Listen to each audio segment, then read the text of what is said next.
This is the city all footballing roads lead to this summer, at least those that are actually finished. Italy's World Cup preparations have been Italian to say the least, but there's no doubting their love for the game. Football's a religion here, and to prove it, the whole proceedings have been blessed by a former goalkeeper from Poland. To the footballing faithful, it's a sign that 4 years of waiting are almost over. Hello and welcome to Channel 4's World Cup coverage. Well, the finest teams from 25 nations have now been assembled here. The playing surfaces are as smooth as a living room carpet. And Rome is about to witness a feast of football on a scale even the Italians have never seen before. Don't be fooled by appearances, Subbuteo is huge. 5 million people around the globe play the game, and 30 countries are affiliated to its world governing body, FISA. The men are separated from the boys at the age of 15, when most players give up. But not all of them. A whole generation has grown up with Subbuteo, but never out of it. With their heavily insured flicking fingers and fierce rivalries, they play Subbuteo as a sport, and a serious one. Well, for a start, it's not a kid's game. Well, it is a kid's game, and also it's an adult sport. It's a very successful toy, marketed very successfully by Waddington's. But also, it's a very serious adult sport. It's a game of delicate skill, speed, and mental ability, mental fitness, you could say. Would you like to see Subbuteo taken more seriously then? Yes, of course. I'd love to have it taken more seriously. I'm very pleased that Channel 4 is covering this World Cup, because for once, people will be able to see what the game is really all about.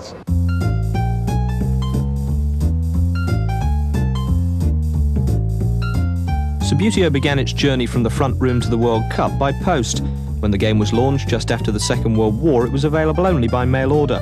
And for 7 shillings and sixpence, dinner table Matthews and Mortenson's got a cellulose ball, goals made from paper and string, and a piece of chalk with instructions on how to turn an old army blanket into a playing surface. The teams came in either red or blue. The figures were made out of cardboard, and the bases were Woolworths buttons weighed down with lead washers. The whole thing was the idea of an ornithologist from Tunbridge Wells. It was 1946, just after the war, and there was a scarcity of toys. I'd always been a football supporter, particularly supporting Queen's Park Rangers for my sins. And I put an advertisement in the boys' own paper for £2.50.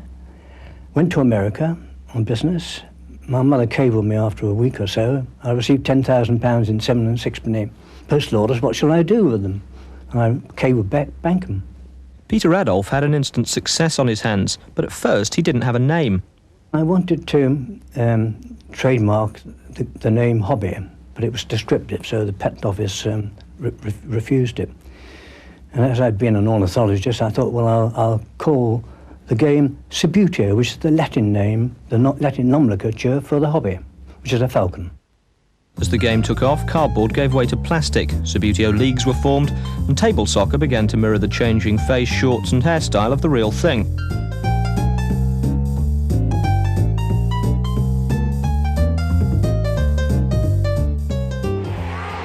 '62 saw the first ever Subbuteo game played under floodlights, and a couple of seasons later the television cameras arrived. Strangely though, spectators themselves weren't admitted until the mid-'70s.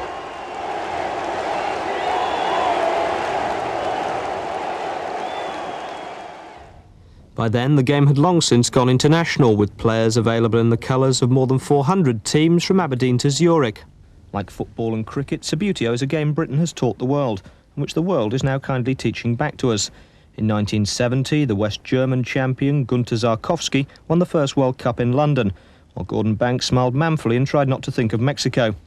Since then, the competition has been to Munich in 1974, back to London in '78, on to Barcelona in 1982, and 4 years ago was held in Athens. So far, there hasn't been a British winner. At the Subbuteo factory in Leeds, it's not about winning or losing, but whether you buy the game. This year, they'll turn out 300,000 potentially world-class teams, including the obligatory Italia 90 editions. And for those who aren't comfortable with the more physical aspects of the game, a computer version is now on the market. All you have to do is select the direction and strength of your shot, and the computer lifts a finger for you. But there's no substitute for the real imitation, and Subbuteo enters the 90s with an estimated 5 million players worldwide. The best from 25 countries have made it to Rome, and when 48 hours of competition's over, one will be world champion. Or to be strictly accurate, two, because the Subbuteo World Cup has a junior as well as a senior champion. Best of the British under-15s was thought to be Mark Lewis from Merseyside, but the burden of English expectation was weighing heavy. How's your preparation going? Not very well, but I played Singapore lad and Derek and that. Not playing that well, but I hope it comes right on the day.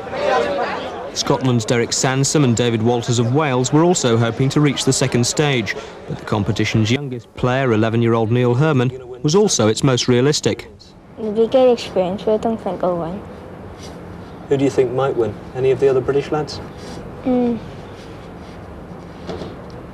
I think the Italian will win. And so did almost everyone else, but Marco Gagliardi, red-haired and hot-tempered, faced serious challengers in Yaris van Brakel of the Netherlands and Portugal's Vasco Guimarães. In the senior draw, the field was strong.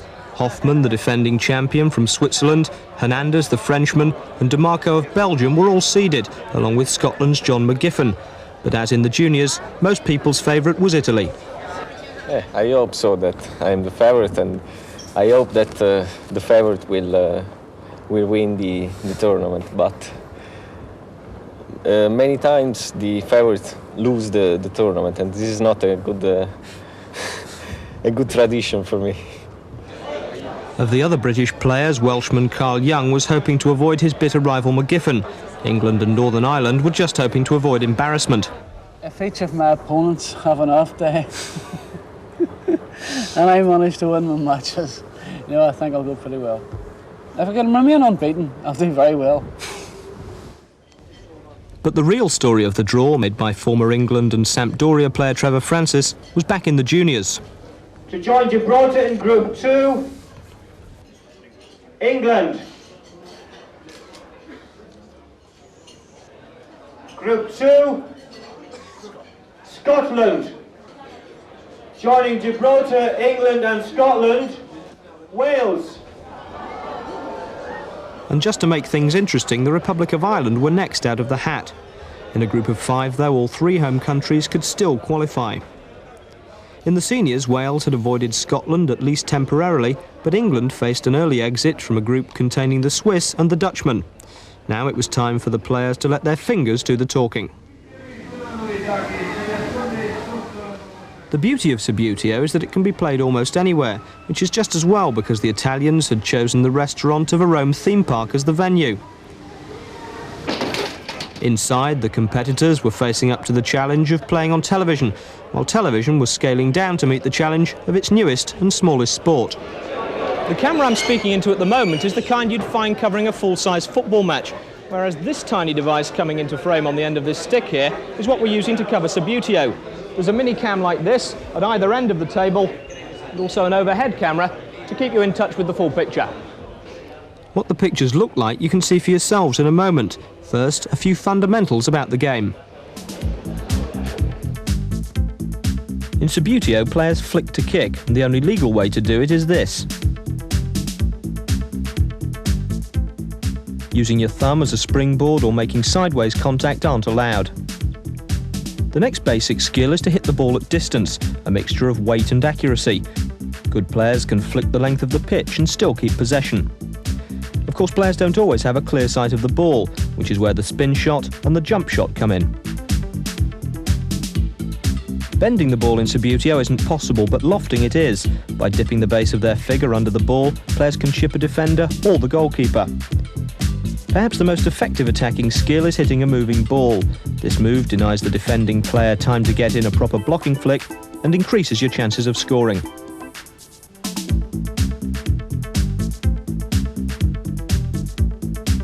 The basic rules of table soccer are the same as the full-size version, with a few small differences. The player in possession of the ball is allowed only 3 consecutive flicks with any one figure before another member of his team has to touch the ball. For each attacking flick, his opponent can attempt a defensive or blocking flick if he has time.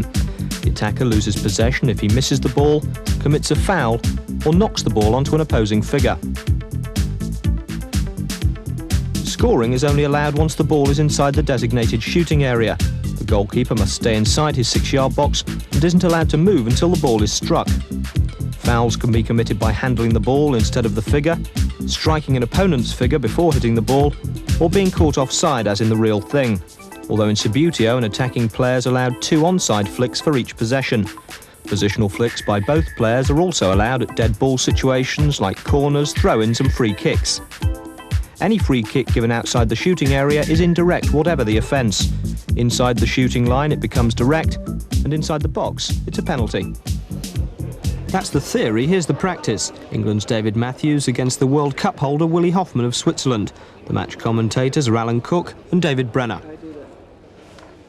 And they won't come any tougher than this for David Matthews, I'll tell you that. You can identify his players, they've got the red Cross of St George on their base. No score yet, and we pick up the action with about 3 minutes played in the first half. And right away, David Matthews earning himself a corner.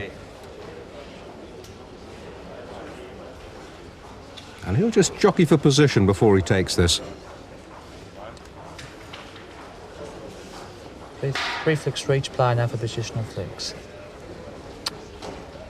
Good flick from David, good position just inside that shooting line. Now we'll see how good Hoffman's defence is. I can see one gap, right in the middle. He's made a bit of a mistake there, I think. Now, has Matthews seen it, and can he capitalise on it? Yes, he can. Goal.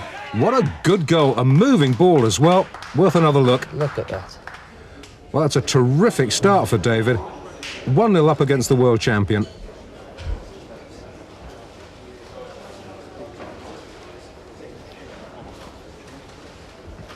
David marking the player there. Oh, it's back. Touched the opponent's player. Has to throw it back. Always give it to him again. Right. Hoffman. That's a back, a moving ball, so David will miss his next blocking defensive flick.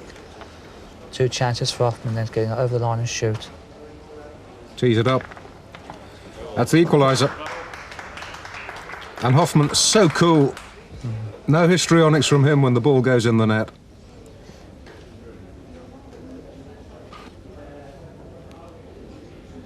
Willy Hoffman, one of the favourites to retain his title.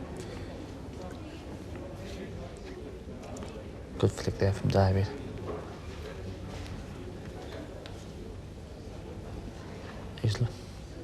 Marvellous spin onto the ball. Oh! That was a real good chance there for David.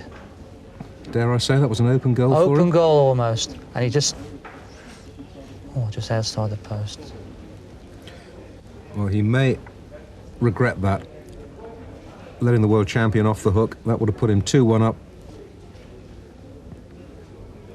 And Hoffman playing with almost chess-like precision at the moment. That's right. He's through. There's a very slight chance there's a gap. Lines it up.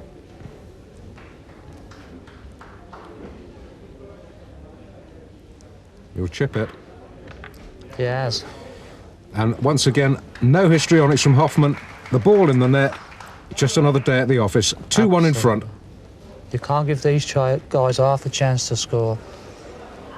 Beautifully taken.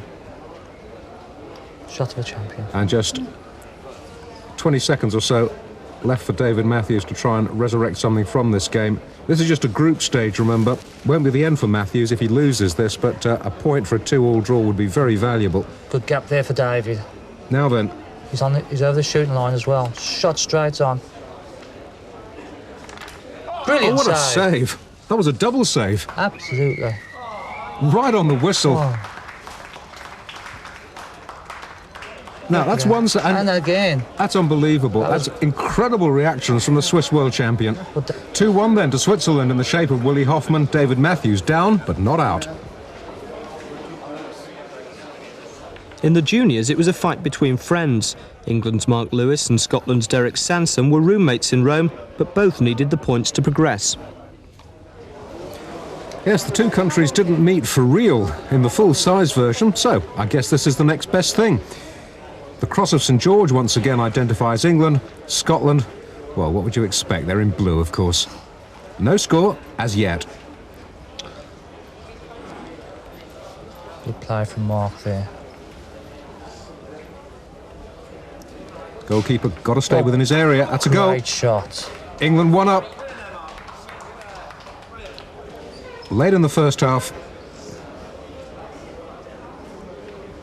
And I think that Derek might have been momentarily put off by having his goalkeeper just move back a couple of centimetres. Oh, lost possession. That's a wonderful crossfield ball from Derek. There's a chance, David. Now he's really opened up the Scottish defence. Lovely spin there. Shot on. Have to curl it. Beautifully Straight in. taken. So England 2-0 up, 2 goals in 3 minutes. Just chipping the goalkeeper. But as we know, the Scots are a bit dangerous when they're down, and it would be foolish to ride off Derek Sansom. Into the second half now. Onside flick for Mark there. Good save from the goalkeeper. What's the keeper going to do here? Oh, it's a long kick up field. It's a good ball as well. Bit of a gap there. Pulled one back. Beautiful shot. Beautiful shot. Top right hand corner there. Great goal. Watch again. Beautiful chip, top right corner. 2-1. Scotland back in the game. And a little move that went right the length of the field. Mark Lewis got off the boil a bit. I don't know whether he was trying to sit on that 2-0 lead. If he was, that's a dangerous tactic. And his defensive stretch stays out to Mark.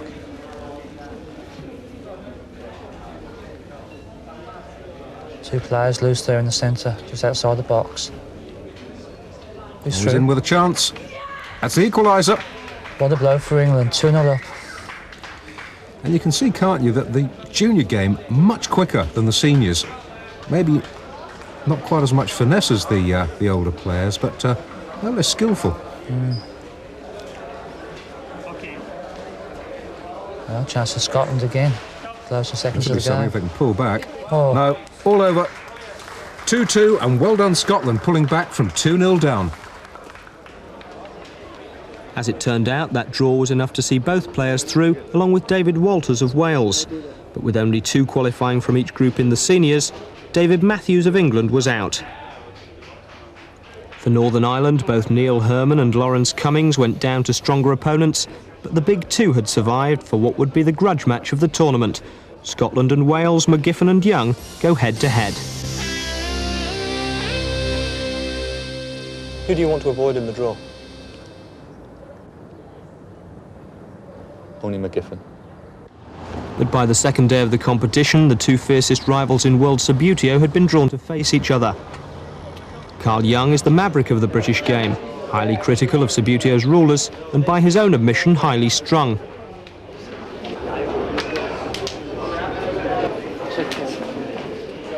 By contrast, the McGiffins are Subbuteo's first family, part of the game's establishment. John is among the top 6 in the world, and the man who's helped put him there is his father Bob, former player, now international referee and elder statesman of Subbuteo. How important is your dad's help? Well, my dad, it's not as a dad, it's more like a manager, a friend. And if there's anything going wrong, we talk about it and we try and sort things out. It's a man-to-man type of thing, you know. By the morning of the game, though, Bob McGiffin stood accused of trying to sort out his son's opponent man-to-man, and Carl Young was furious. In front of a coach, loads of people, as I got on the coach with him, he started spitting at me, pushing me down the aisle. So as I sat down, he then put 2 fingers, tried to poke my eyes out. And then as he got off the coach, he elbowed me in the back of the head. This morning, he got on the coach, sat behind me, and in front of other people again was intimidating me. And this is a Subbuteo official of Scotland. Witnesses confirmed Carl Young's story, but Mr McGiffin was having none of it. I don't know how you can say that. After the evening meal last night, we had a bit of good-humoured banter that he did not want to participate in. And he's, well, you've seen him in Leeds. He's quite an excitable young man. With allegation and denial still flying by kick-off time, There was more heat on the show table than could be accounted for by just the television lights. Yes, a wee bit of needle attached to this one. That's right, two great players. John McGiffin, probably the top senior player for Scotland for the last 10 years. But he's got a good chance here. Beautifully taken. And Scotland a very quick 1-0 advantage. Let's look at that again. Quite a long way out. Yes. A good angle though, just inside the post. There's the Welsh team, playing with flippers by the looks of it. A bit like the real Welsh team, I suppose. Scotland, of course, in blue. It's a free kick here. Just to get below the shooting line. There's not much room. No, he's going to try. He's trying to Got to get it over. It was a good try. It went for a corner.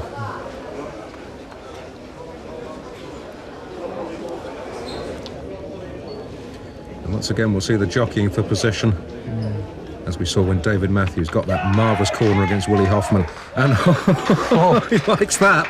Oh, great goal. Once again on the move. Not easy to do, but look at that. And the Scottish goalkeeper never moved. Immaculate finishing.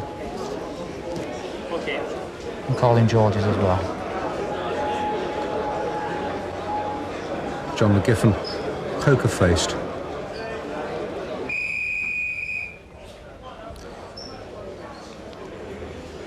Second half now, still one apiece, remember. 15 minutes each way. The Welsh with the yellow bases and the, I've got to say it, the black fins. Gee, someone's got a shot on. What a great goal from nothing. Oh. Look at that. What a chip underneath the bar. Beautiful goal. I tell you, Alan, there's a lot more at stake than just World Cup in this. It's there's national pride and yes, personal pride as well. Absolutely. So Carl Young already recovered one goal deficit. Got to do it all over again. On the attack now. Promising. In off the post. Yes. Amazing. John stunned there, I think. Marvellous angled shot again. Look at this. Off the post. Clipped off the post into the net. Knocked John McGiffin back on his heels. He hardly moved his keeper at all. No, it was such a nice call. Good save.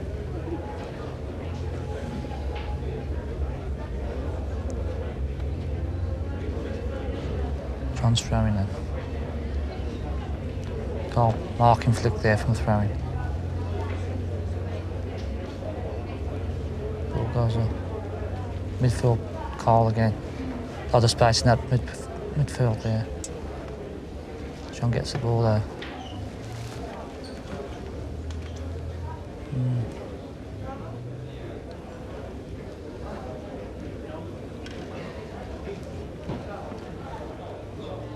Well, the advantage with Wales, and he's in the shooting area. Yes.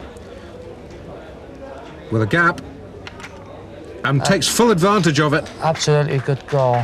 No shouting now though, it's all concentration. That's a terrific performance from Carl Young, isn't it? Twice coming back, leading 3-2, inside 3 minutes left. That's right. No time now for McGiffin, it's all over. And that's it. Carl jubilant with the victory there. Heard Carl Young shouting justice there. Well, these two had a score to settle. And it's been settled in favour of the Welsh boy Carl Young. John McGiffin doesn't want to know. Well, there's been bad blood between these two. Let's hope now it's settled once and for all. Wales win. He's snubbed me and I've snubbed him, so that's it, we're even. I did my talking on the pitch. The cliche, but that was it. Twice I was losing. What a way to do it. I don't expect to qualify after this. That's my match. You know, that was my World Cup final. Subbuteo fans are almost as emotional about the game as the players, especially in Italy, where top competitors are minor media celebrities. By day 2, the World Cup venue was packed out, and for those who couldn't get in, there was live big screen coverage outside. For those who kept trying anyway, there was security Italian style. Also in evidence was the familiar face of the travelling English fan, part of a contingent who'd flown out just for the weekend. So what are you doing here, Chris? Well, I've been a Subbuteo fanatic for about 20 years, and as in football, the World Cup is the prestige competition to attend, and anyone who's anyone in Subbuteo is here this weekend. And the Brits were out in force when Mark Lewis went looking for a big win against Malta to improve his goal difference and stay in the competition. That's absolutely right, Gary. The equation quite simple. Mark Lewis has to win by 2 clear goals to progress any further. England, of course, once again with the red cross of St George on the players' bases. Good position there for Mark to shoot. Oh, now, that was an amazing save. Lightning reactions. Let's take another look. Not off a post, in fact. The goalkeeper, yes. I thought, just got a little nick on it, but no, quite clearly off a post. Goalkeeper, in fact, almost going the wrong way. So a let-off for Dominic Borg early in the first half. Oh, Mark's now in possession in midfield there. Good long flick, look at that beautiful touch. Borg going every which way at the moment. Oh, beautiful move. Malcolm's really opened him up now. That's a good goal. What a good goal. Mark's concentrating, you can see it on his face there. And he really sliced Dominic Borg right open there. See the end of the back of the net trying to put the ball away there. That'll make up for the disappointment of hitting the post early, but he needs another one. Remember, he's got to have 2 clear goals at the finish. If he doesn't, he's out. That's a good ball. It's a back moving player, so he misses a block. And what a perfect pass to the right wing. Shot on. Now, come on. Good goal. Does he give it? Must have, surely. Yes, surely that was in. Let's take another look at that. I'm convinced that was in. The referee didn't seem too sure. The slow motion shows it without a doubt. That was a fine goal from Mark Lewis, all set up by that beautiful crossfield pass deep from defence. That's right. So 2-0, and that's just the margin he needs. Now, one more. Come on, one more. Come on, more. Beautiful ball. Set it back again, a shot on. Oh, surely this must be 3. Oh, no! I think it was inside the post. That's a crucial miss. Hit the inside of the post and came out. Now, let's hope from Mark Lewis's viewpoint that's not too expensive. He's just got to survive a couple of minutes, that's all. There you go, you heard the referee confirm that. But a corner. Back there.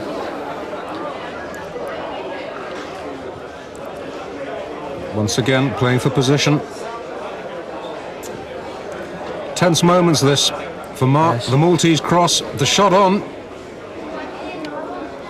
It's got to be a deflection over the top. Oh, it's very tight. He saved that, but it's another corner. Mark really under the pressure now.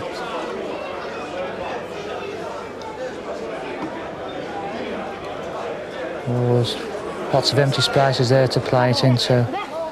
He's asked for, the referee's giving it back. He misses his next blocking flick. And a real chance now for Borg to pull one back. Oh, he's done it. Good a Maltese up, and it's 2-1. And that will, I'm afraid, put paid to Mark Lewis's chances of progressing further in this competition. A good goal. No real chance of stopping it. The clock running out. And unless something quite extraordinary happens, and I don't think it will, Mark Lewis's 2-1 win will not be sufficient. Although he's arguing with the referee here now. I think he seems to be wasting time. That's it. A little bit of rancour as the game ends. David Matthews, England senior, comes over to commiserate and calls the Maltese boy a cheat. Does he call him a cheat? Heard that. Goodness me. Although he's doing it again. Come on, David. Oh, they've shook hands now anyway, so all's well. And there were more complaints of cheating in the seniors. The favourite, Baglietto, was also knocked out on goal difference after a remarkable game between Hernandez of France and DeMarco of Belgium. DeMarco, one of the best players in the tournament, inexplicably let in 5 goals to allow Hernandez into the semi-finals at Baglietto's expense. So you're saying that France and Belgium deliberately rigged the game so that you would be knocked out? Yes, I say exactly this thing. I think that to sell a match is not it's not sport. The result was a little strange, but in the situation of a World Cup final, a lot of strange results have happened. Rigged game or not, Hernandez was in the semi-finals with Maya of Portugal, while Zakiris of Greece faced the world champion Hoffman. Portugal also had a place in the junior semi-finals against Belgium, while all Italian expectation had shifted to Marco Gagliardi, who took on Joris van Brakel of Holland. It turned out to be the tournament's most dramatic contest, as a draw led to a shootout across the scoring line, and that led to trouble.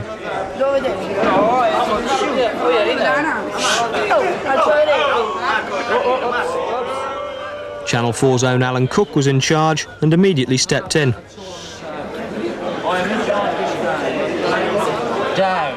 But despite his lecturing, the bickering continued in 3 languages. Ready? Yes.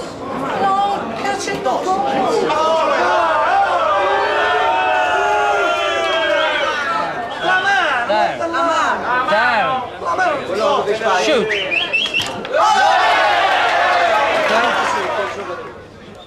Shoot. Though they differed on everything else, the 2 players matched each other goal for goal and miss for miss.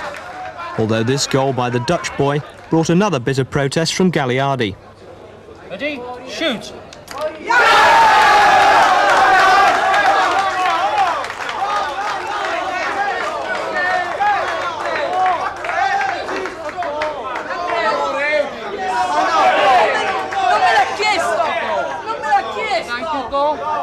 Non me l'ha chiesto se potevo parare.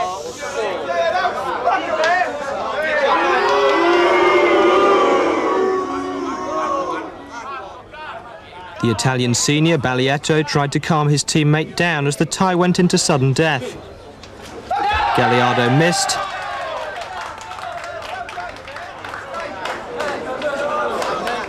Van Brakel didn't. The Dutch boy was in the final and overjoyed. The Italian was on his way home and in tears. There was no such drama in the senior semi-final between France and Portugal. The French seed, Hernandez, took the lead as expected after 5 minutes and kept it until just before half-time.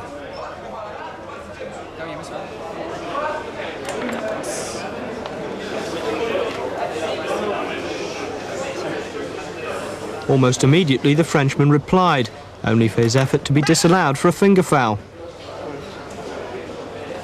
With 6 minutes to go, though, his superiority finally paid off with a legitimate goal.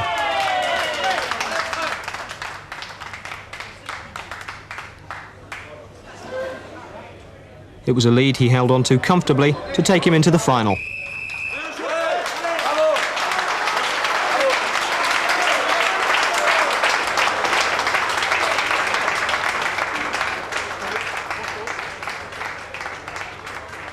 In the other semi-final, Zakiris was the surprise winner over the world champion 1-0. And in the juniors, Guimarães of Portugal squeezed past the Belgium to take on Van Brakel. The teams taking part in these finals have all been through rigorous preparation. Competitive players shine the bases of their figures to get the maximum glide across the playing surface. Some use supermarket brands, others impregnate dusters with their own choice of polish before a tournament begins to keep their preparation methods secret. Many teams at the World Cup are veterans of 15 or 20 years.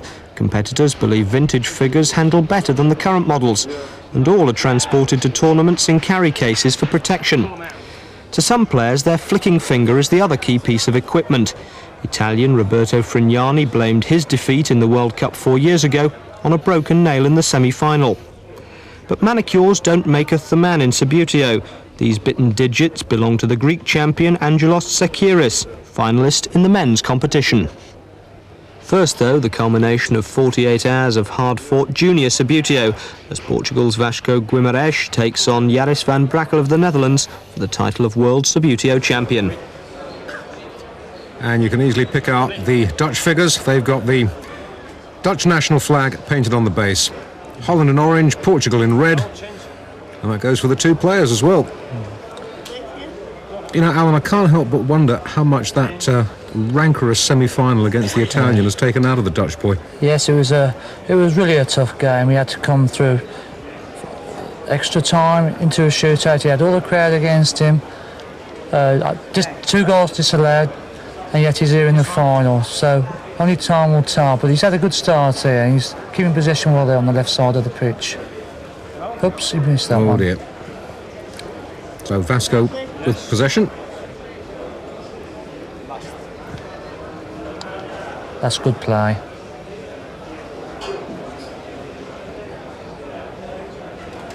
Now, that's dangerous. We've seen throughout the qualifiers, Portuguese boy very quick, and what a good start. They speeded him down that right side. 1-2. Look, here comes the third one.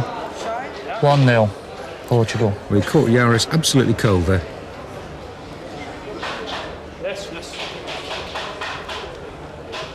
Still 1-0. Portugal leading in this Junior Subbuteo World Cup final.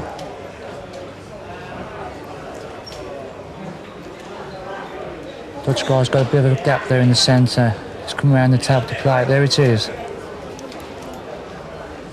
Got plenty of time. Chance yes. On. That's the equaliser. 3.5 minutes into the second half, and it's all square again. Almost an own goal of the defending figure there. Deflected in there, look, see. Well taken.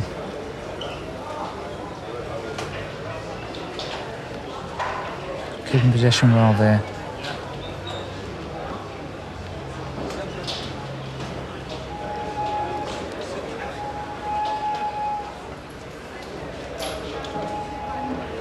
What a lovely setup.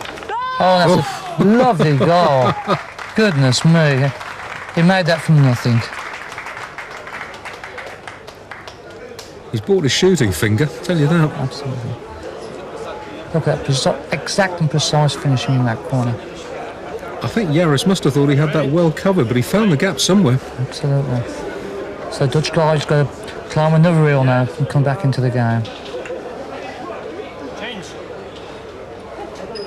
And now we'll see how much that semi-final did take out of Joris van Brakel. Back there again, player goes back. And refreshingly, in contrast to the semi, which really was a bad-tempered, niggly affair against the Italian boy, this is being played out in good spirit. Absolutely. Very tight there on the line. He can't squeeze it through there, surely. Beautiful oh, he play. has. Unbelievable positioning there. Shot on again. He's asked for it back.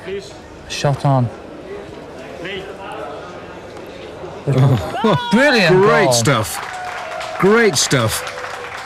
He used another player just to touch that ball. Bang, in it goes. Thank you very much, 3-1.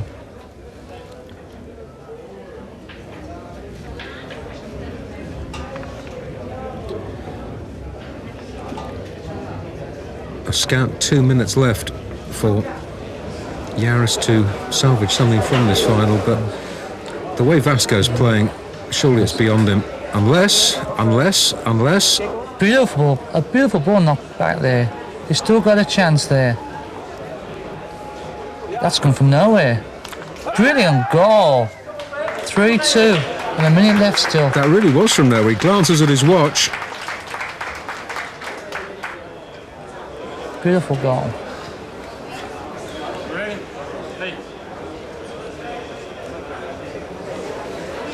Not long left now.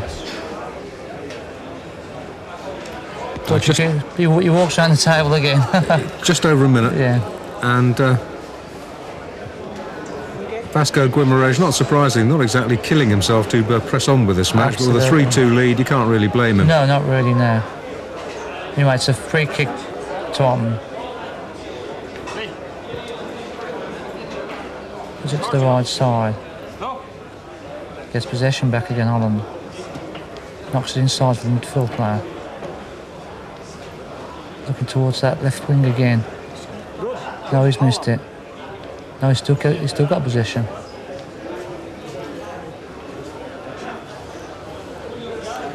Well, he's got the time, can't hang about. That's for that back. Chance of getting that ball there. Yes, good flick. Oh, it's a corner. And this surely will be last chance for Holland to pull out an equaliser. Good mark there.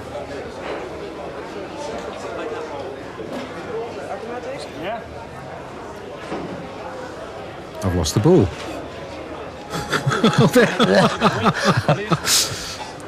Goalkeeper's possession there. He's taking his time now. Goalkeeper kicks it up to left midfield. He's going to pass it inside to the centre midfield there. And walk round the table, I bet you. Not quite. Keeping possession well there.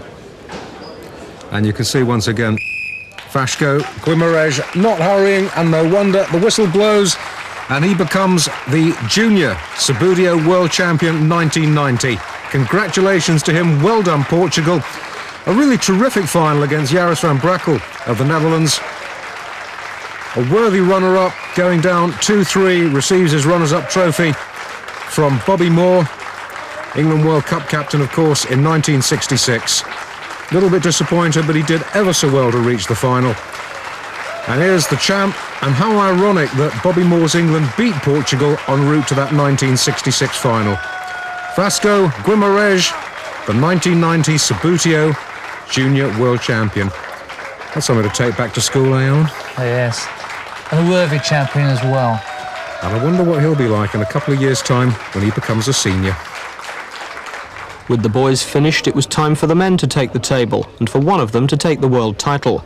Hernandez, the French seed, was favourite, but Sakiris, a soldier on leave from the Greek army, had already beaten the holder on his way to the final. That's absolutely right. Sakiris, in fact, doing his year's national service in the Greek army, hasn't been able to play too much because you'll find this hard to believe, I know, but Subbuteo doesn't figure too high on the Greek army's list of priorities. But Sakiris, as you say, has beaten the world champion Willy Hoffman, Greece in blue and France in white. Oh, what a start for France. One. Once again, the ball moving, and he went through a gap that was almost not there, and bang, there it goes. Well taken. Boy, that was quick. Yes. These guys don't hang about. To back. Halfway through the first half. Back again. Miss a block, surely. Moving ball.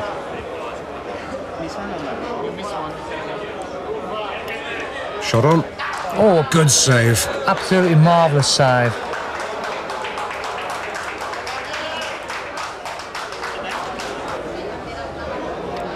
Hernandez guessed right. Sakiris going for the near side.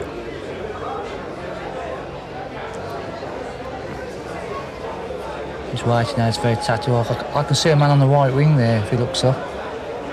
I've ever played to him. Goes back, looking for his midfield player.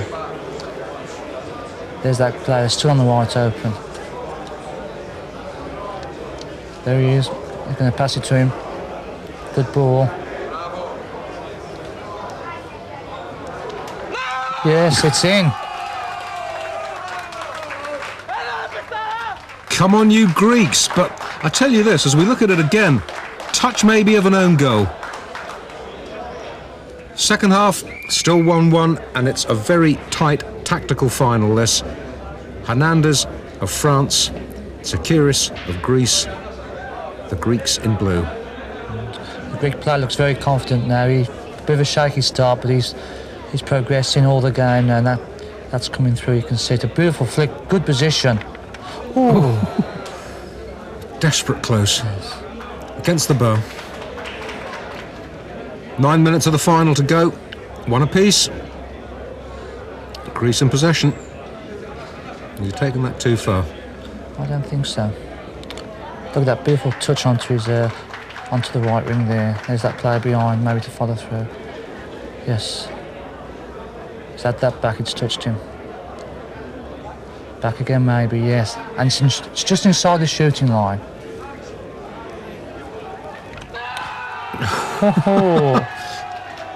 Well, this is an upset for the Bucks.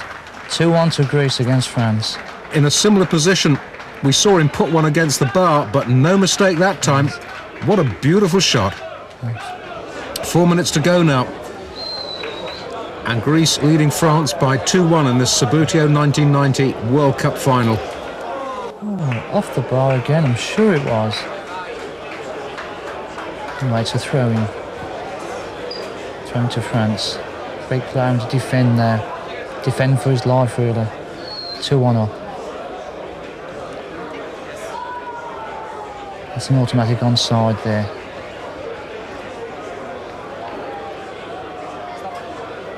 Shot on. Keeper on the floor. He's arguing a bit there. We need the man with the magic super glue.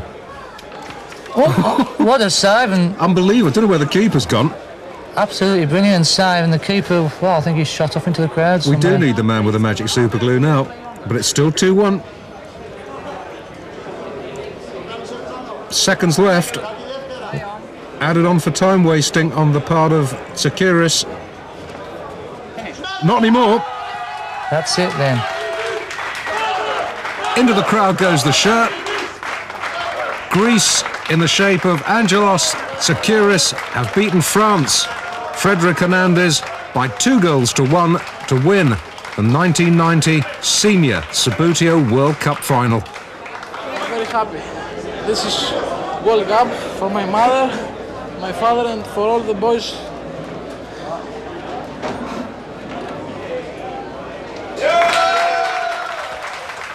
So, the runners-up trophy, and a very nice one too.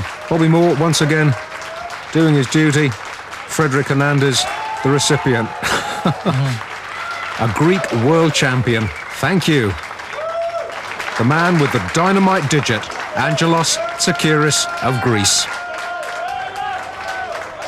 So that, until America in 1994, is the Subbuteo World Cup. It may not have quite the glamour or the following of its full-size counterpart, but no one can tell the people who play it that Subbuteo's just a game. This World Cup, this is my dream.